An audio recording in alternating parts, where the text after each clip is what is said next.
There used to be a time when you could simply replace the MacBook screen, but that is no longer, because Apple knows best. And we will show you what you need to do if you have a 14 or 16 inch M1, M2, M3 Pro, probably from here on out, unless perhaps some kind of law changes that makes it expensive for Apple to do this. I don't want to say the word illegal, because that wouldn't necessarily change, but if it costed them money to do this sort of poor behavior, very anti-consumer behavior, then perhaps it would change. On the Air models for, let's say, M2, you just lose True Tone functionality when you place the screen assembly. So we still give people the option to swap out the ICs and transfer over the LCDs on those. And really, it's a fairly minor function. It's essentially auto adjustment of warmth. Most people probably do not want to pay an extra $300 to do that. But for these 14-inch and 16-inch models, you actually can't use the device if you do not transfer the screen assemblies. You lose quite a bit of function, and it's basically unusable. So it's like go through Apple, pay them $1,000 or whatever. I think it's around there. It's somewhere between $750 and $1,000 for Apple to replace this panel. This should be, probably around $500 or $600, I would imagine. We could swap out this whole assembly. There and done, less than, really a 30-minute process for someone who knows what they're doing. But now it's, more like an hour process, and there's going to be very few people actually offering these kind of repairs. So what we need to do is take off this bezel. We need to remove the LCD and separate it from the backlight without damaging it, and then get a new bare LCD on, transfer, I believe it's 2 BGA ICs, so we need to remove them, reball the chips, put them on here. It is extremely excessive that we need to do this for a screen, but that is how Apple designed them, and people pay a lot for these computers. This machine was probably, $2,000, $3,000. I think if you got the highest spec, you could get a $5,000 laptop, and you don't actually own it because you can't fix it, without really paying out the door for these sorts of things. You might be in an area where there's no one near you that even does these repairs, so you need to send it into Apple and wait however long. So we're gonna heat up the display bezel, and I'm just gonna get a little plastic tool under here to get this off. This is just held on with some fairly light glue. And really this sort of thing, all these programming, blah blah blah, you see some corporate marketing blurb from these companies, it's for you, and we love the consumer so much. It's for their bottom line, and really they could just simply make the software available to reprogram these panels, and then that would be perfectly fine. For us, we can write over that True Tone function and maintain function on these machines. All right.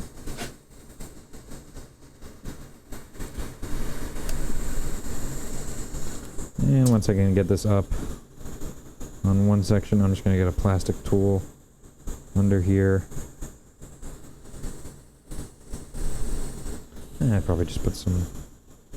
We don't want to get ISO in the backlight. Just kidding, we're not going to do that. Use just some heat, and I'm kind of gently sawing the adhesive off.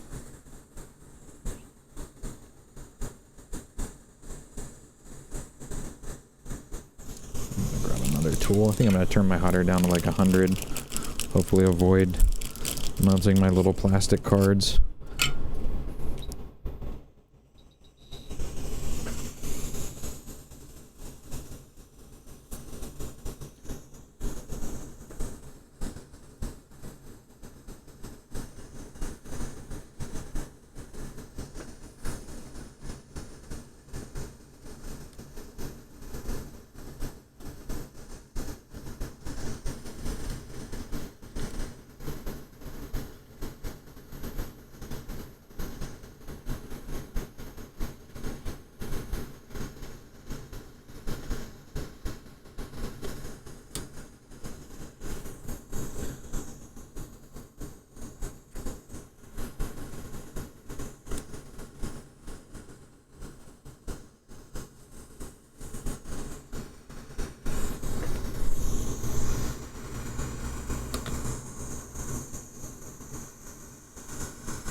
Probably be a good call to just tape these flexes back while you're doing this, but this will work for now. I'm just gently sawing this. We need to get this bezel off so we can get access to some very silly adhesive pull tabs. We're going to try our very best to get off without tearing, or else we're going to have a really hard time getting the LCD separate from the backlight.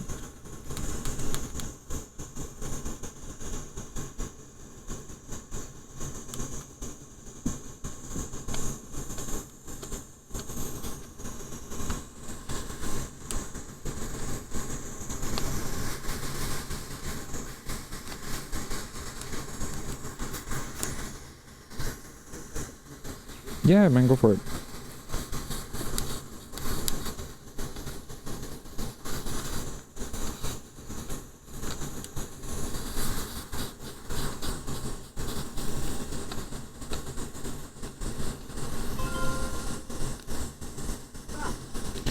Alrighty, we got our bezel off. Now we have we got a few screws, and I think I need to take this little bottom bezel section off too, which I think I could probably just sort of pry out.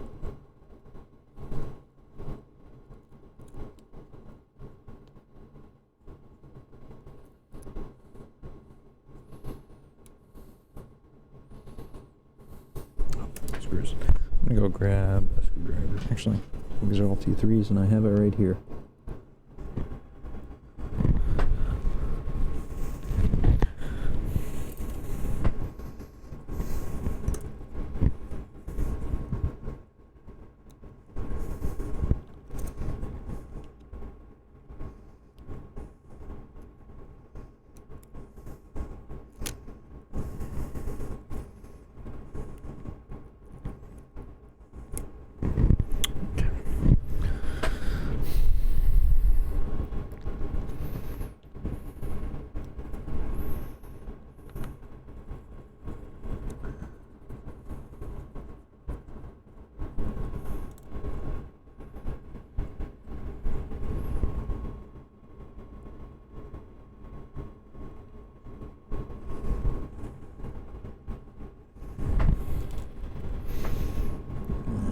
To access these screws right here, so we're going to take away the rubber gasket a little, just in the corner right here.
Okay, sometimes I need to stop what I'm doing and do other things.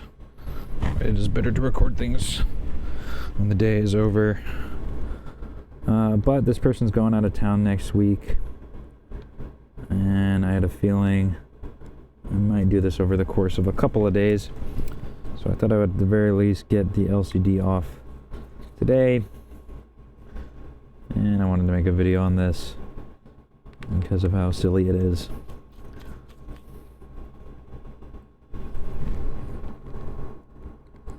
That's right. More and more, really, you know, this sort of repair. There's only a handful of shops that are going to do this sort of stuff. So, you know, it's most people are just going to take it to Apple and pay the exorbitant cost.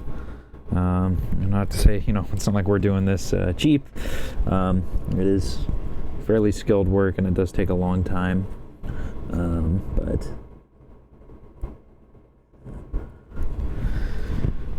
what we're basically gonna, let's see if I can pull up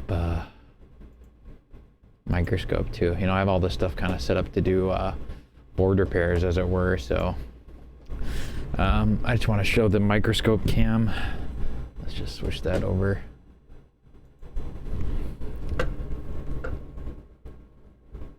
You know, essentially we have this like kind of cold press glue, and we're gonna need to take this out really, really slowly.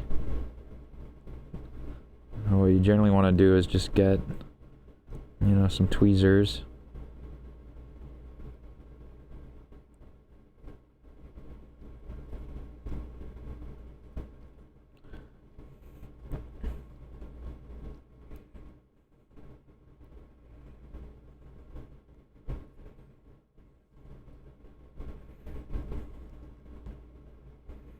And we're gonna pull really slowly. This is actually probably gonna be the longest part of this.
I guess I'd almost kind of do this like an inch at a time.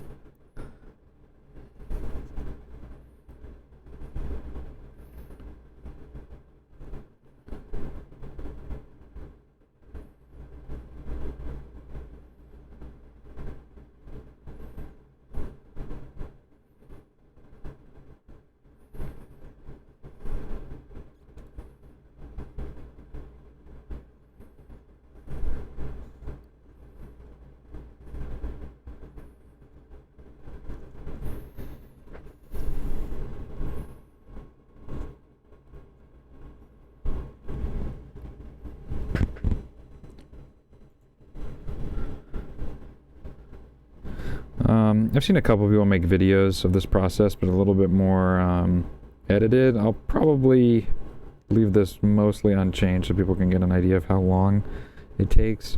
I don't really see the point of someone's doing this. I don't think they need to see how to remove the screen from the chassis. If you're not at that point, you probably shouldn't even really think about doing this. That adhesive snapped right up there, so I'm just going to start from the other side. We'll try this side, and then we'll kind of work our way around it, basically. Get that rubber out of the way.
there's that.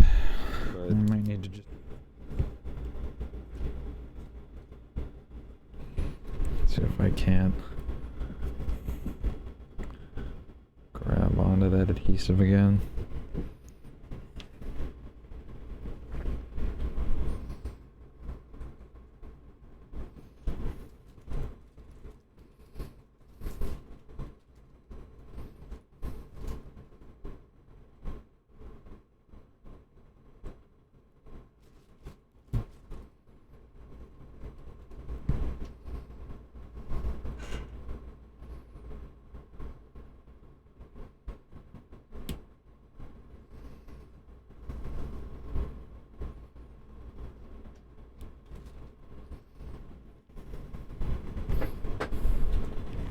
What I did to find the adhesive again is under the microscope, while I'm putting kind of upward pressure on this, I actually put a little bit of masking tape on the backlight layer. This will probably be quite hard to get in focus, but I essentially was looking through the LCD like this, and then I got my tweezers in there to grab onto the adhesive again. What I found sort of helpful on this was to just, one, you separate the LVDS flex from the backlight flex cables, which are, you know, separate. They're basically held on with this little metal plate, right? So you separate those, right? And then this all comes up. And then we accidentally let go of the adhesive we were pulling. Okay. You really, really need to go slow on these adhesive pulls. I'm like, you know, an inch every 5 seconds, maybe that sort of rate. We're at the corner now, and this should go around the whole panel. So I'm just being really careful, and always trying to kind of pull, you know, with the grain of the adhesive, basically. I'm gonna try to get this, and I might have to hold this like this so I can actually just, you know, I can get this off. I want to make a video and show people how to do it too, but I also want to fix my customer's device. I'm gonna kind of keep that sort of upward pressure, just very, and it snapped again. Okay, so I'll probably have to do this tweezer hootenanny. I'm wearing gloves so I don't get any fingerprints on the backlight. I'm gonna try to get in on this other side, see if I can grab the adhesive over here. Okay.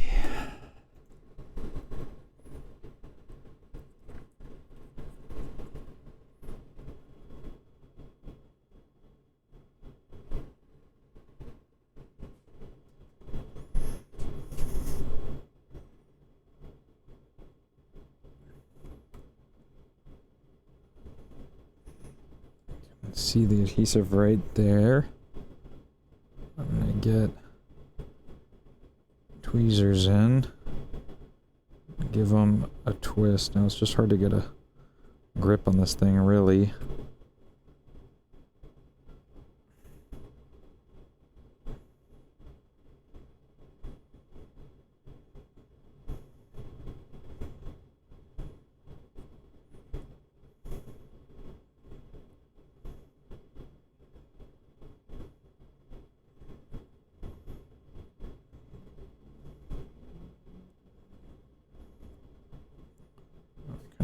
Out a little bit more.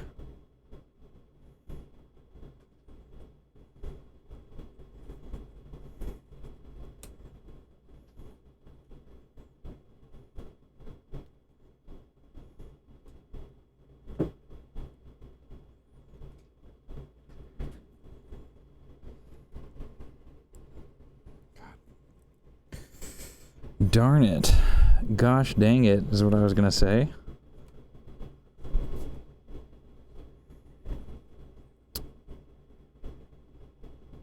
I'm not gonna lie, this has been quite frustrating. Really, the BGA chip rework is not nearly as bad as just trying to get this LCD separate from the backlight. Granted, you know, that might be the opposite for some people. I have more experience with one thing than the other. Just really trying to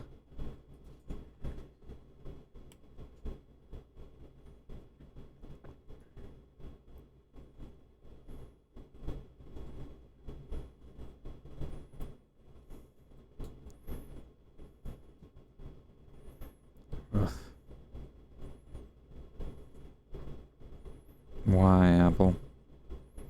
Why? Well, we know why.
Yeah, so it's essentially is that the one for the Lenovo hinge thingy? Yeah, so I mean it's a new backplate with new screws, and I also reinforced it with a steel epoxy, so it's double strong, so hopefully that should hold up well now. No problem. Sorry, I'm doing something like very precarious right now, and I kind of... Okay. And I also just want to keep this upward pressure on the LCD so that there's a little piece of broken LCD like this, and I'm assuming probably most people will get quite a lot of this.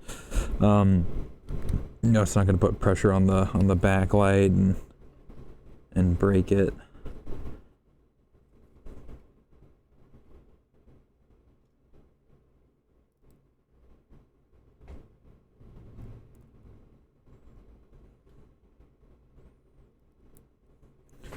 I'm going to try to go at this from the other way.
Okay.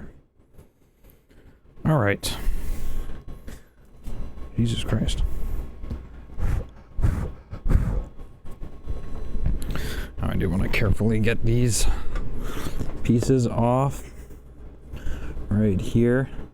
And this kind of at least gives us a better look at what we're peeling away at. It's this little adhesive thing. I think it's kind of prone to break at these little divots in the frame because the adhesive dips down, so there's suddenly more tension on it, essentially.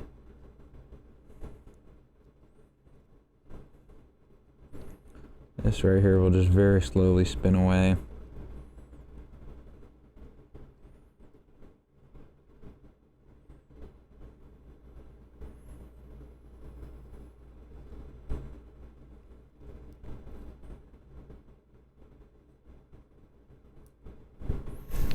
Okay.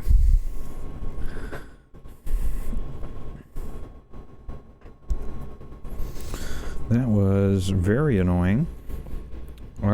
But we got our backlight off unscathed. I'm gonna get an air compressor and just lightly get off these sort of particles on it. I'm also gonna take off this little masking tape doodad that I did.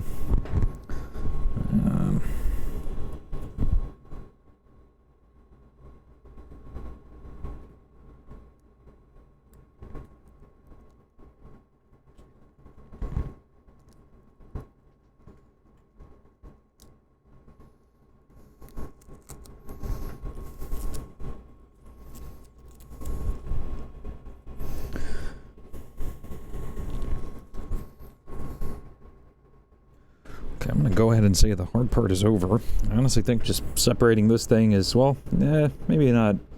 It's a little bit hard, a little bit finessey, but really, you know, it is largely. I should make like a new. Cause I want to show microscope cam too. Look at this. We're gonna get this connection off. This is incredibly tedious, I would say. I want to say that probably took an hour, I think. I consider times I paused to take a phone call or help people in the office or something like that. Probably took an hour to do, just to separate the LCD from the backlight. I'm trying to see how this flex comes undone. I think we just sort of perhaps, yeah, so this little connection here, just press down these tabs, I think.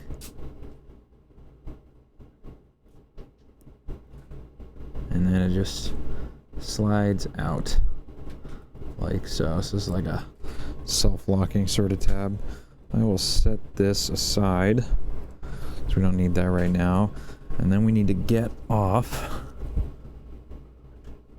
some IC chips.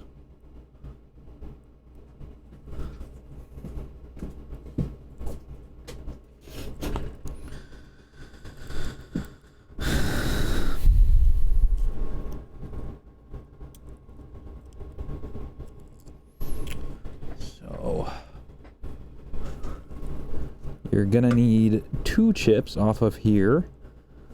It's gonna be our big guy here, and that I'm actually gonna probably we can. I don't want to just cover this LCD. It's just very, very reflective. I'm gonna put this over it because it's kind of messing up the camera.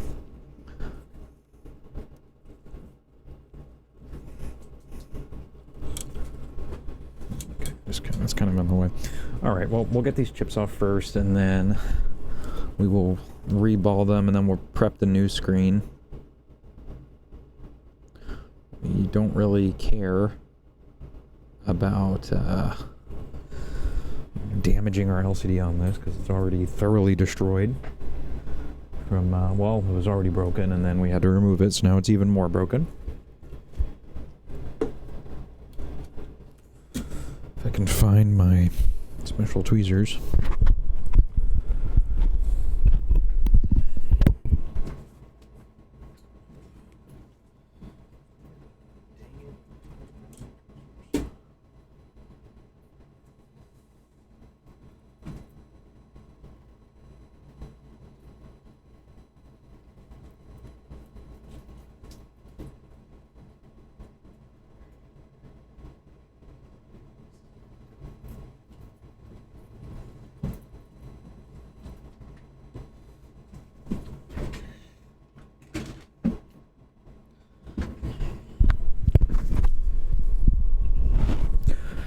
Okay, we found the tweezers. I'm gonna take both of these ICs off. Hi, how are you? Doing good.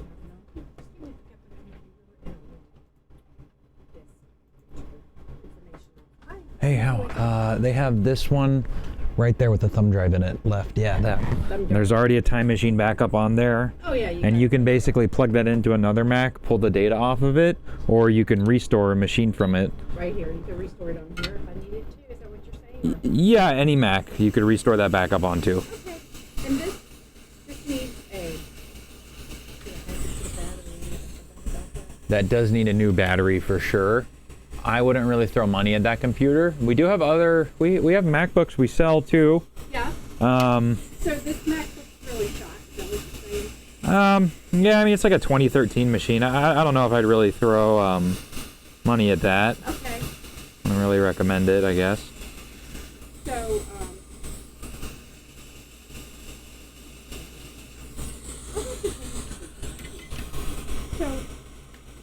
it's not, it's usable or not? It's usable, but I forgot to unmute my microphone for the next about 40 minutes of this video. Really, in this section, it's just reballing 2 IC chips. I have a universal set of stencils, a bunch of other random stencils. You know, if you're hoarding them, you probably have a stencil somewhere that'll fit these. I think I used a stencil for like a A2779 MacBook or something like that, and that had the right size BGA holes for these. You know, you could watch, you know, isolated videos on how to reball BGA IC chip for more detail. I'll probably just put some corny rights-free music over the rest of this. So if you don't really need to know how to do that, well, you know, reball your chips and always check your balls.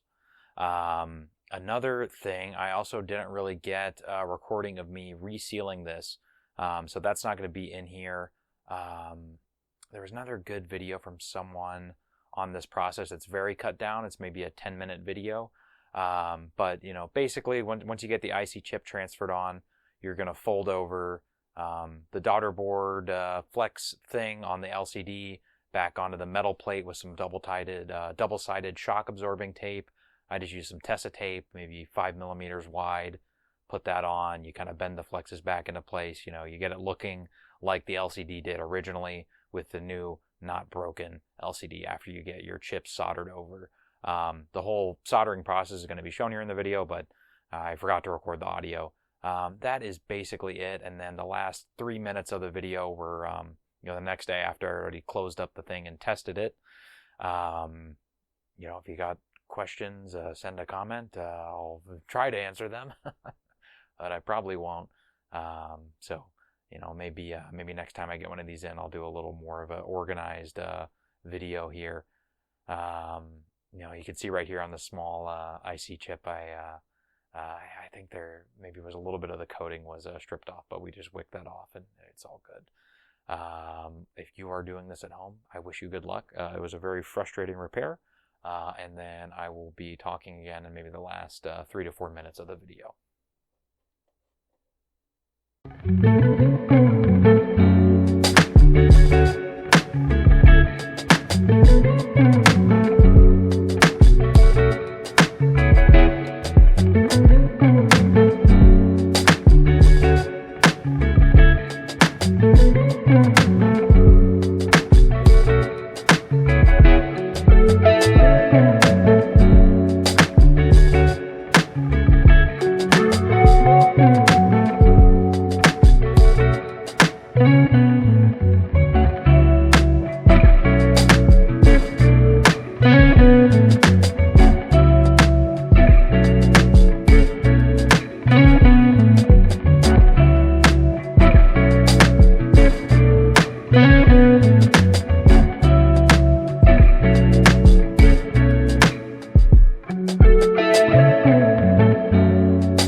Okay, so I had to stop recording on this because we got a lot of phone calls and other stuff coming in, and I did not have time to finish this the other day. So I actually fully reassembled this thing. I tested the panel initially before putting it back together, before kind of gluing everything down, screwing everything in. It was working great. There is a small metal bracket, essentially, that was slightly off. I had to take the whole thing apart again and take off the LCD, and I basically measured it out again. So I'll probably put this as some kind of annotation or something or other. I took a little screenshot, but essentially what you want, well, ideally what you do is just take a picture of the screen before you actually close the thing up, or else you're gonna have a bad time. But it should be about 1, 2, 3, 4, 5, 6, about 7 millimeters exactly from where the LCD ends to this end of the metal bracket. Then you'll have this in place for the screws. If it's off even half a millimeter this way, you won't actually be able to close the screen inside the assembly. It's a very, very tight purchase here. There's also a little round thing right here, roughly like this, and you want the edge of the LCD to be just about in the middle of that round gap in the metal chassis, for future reference. But I would say with experience, these could probably be as quick as like maybe an hour and a half to an hour. This probably, well, if I didn't have to take it apart twice, it probably would have taken me 2 hours. I have been fixing, working with my hands, fixing electronics for 12 years, and done micro soldering work now for probably 5 or 6 years in that time frame. So I fixed a lot of different things. This certainly is a challenging repair. It'd probably be very hard if you're just starting. So it's something where I'd recommend, if you have any broken devices or whatever, like you buy an already damaged panel or something on eBay, practice on those sorts of things first before working on any devices for your customers. I would say this sort of repair is kind of out of the realm of do it yourself at home a little bit. If you're doing it yourself and you have $3,000 in soldering equipment, I don't really quantify that as DIY anymore. This is something I definitely recommend going to professional for. It is very unfortunate that this level of experience and tools and work is needed to just fix a screen. But that's what Apple seems to be doing with these $2,000, $3,000 laptops now. So, and I believe they're charging about, I think it's $799 or $1,000 roughly for these. It might be $799 on the 14-inch, and then it's $1,000 for the 16-inch. And we're doing this for closer to $600. Out the door. Panels warranted lifetime through us, that sort of thing, for any defects. So as long as this person doesn't destroy this, they have an issue with it working, we'll we cover it forever. So hopefully I never ever see this again. And hopefully someone just releases a programmer or something so people can actually fix this reasonably, because really doing it with the full screen assembly panel will probably be about the same cost as what we charge for this, but it would then mean that there's not like 20 guys, or I would imagine there's very, very few people actually doing this repair, or offering it in the first place right now. So for most people, it's go to Apple, or you send it to More Than a Fix, which is obviously ideal. And we'll catch you next time, buddies.